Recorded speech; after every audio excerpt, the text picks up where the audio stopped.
Լյարդի ցիրոզի կանխարգելման ու բուժման նոր մոտեցում է մշակվում Հայաստանում։ Ավելի քան 10 տարի կրտսեր գիտաշխատող Լիլիթ Արշակյանն աշխատում է այս ուղղությամբ, բայց երբ հարցնում ենք երբ է ավարտելու, ժպտալով պատասխանում է. այս թեման ավարտ չունի։ Բույսերի միջոցով է Լիլիթը որոշել պայքարել հիվանդության դեմ։ Անթառամ և կաթնափուշ է օգտագործում կանխարգելիչ նյութը ստանալու համար։ Ներկայում լաբորատոր պայմաններում է իրականացնում հետազոտությունները։ Մենք ուսումնասիրել ենք լաբորատոր առնետների վրա հետազոտությունը և ստացել ենք բավականին լուրջ հետաքրքիր արդյունքներ, ապացուցողական, որը նաև տպագրվել է, իսկ հետագայում արդեն երբ ամբողջական առաջարկը կընդունվի,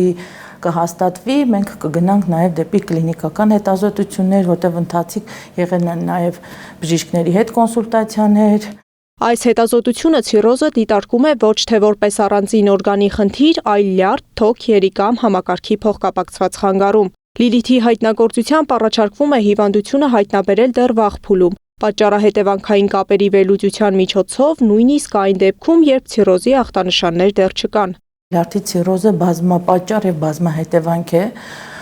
ուստի մեր առաջարկը վերաբերում է հենց լյարդի ցիրոզի նախնական ախտորոշմանը, հաշվի առնելով պատճառահետևանքային կապերը, ըստ դրա էլ տալ համապատասխան ախտորոշում և համապատասխան բուժման եղանակ մշակել արդեն անհատականացված ձևով։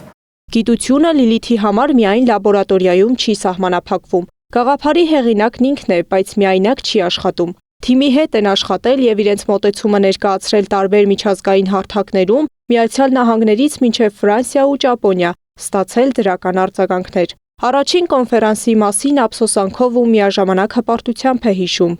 Առաջին անգամ միջազգային կոնֆերանսում ներկայացրել եմ Ամերիկայում, բայց ցավոք սրտի չկարողացա գնալ, ինչ-ինչ պատճառներով, բայց թեզիսը տպագրվել է։ Հետազոտությունները թիմը փորձում է հասանելի դարձնել նաև երեխաներին։ Լիլիթի դուստրը ևս ներգրավված է այս գործընթացում։ Նախորդ տարվա գիտական շաբաթին մայրիկի հետ էր ներկայացել։ Պլաստիլինից պատրաստված մոդելներով Նանեն ցույց էր տալիս, թե ինչպես է զարգանում լյարդի ցիրոզը, իր հասակակիցների համար ավելի հասկանալի դարձնելով թեման։ Հետաքրքրությունը այն էր, որ փոքրիկը, որ ներկայացնում էր, փոքրերն էլ էին ներգրավում, իրենց արդեն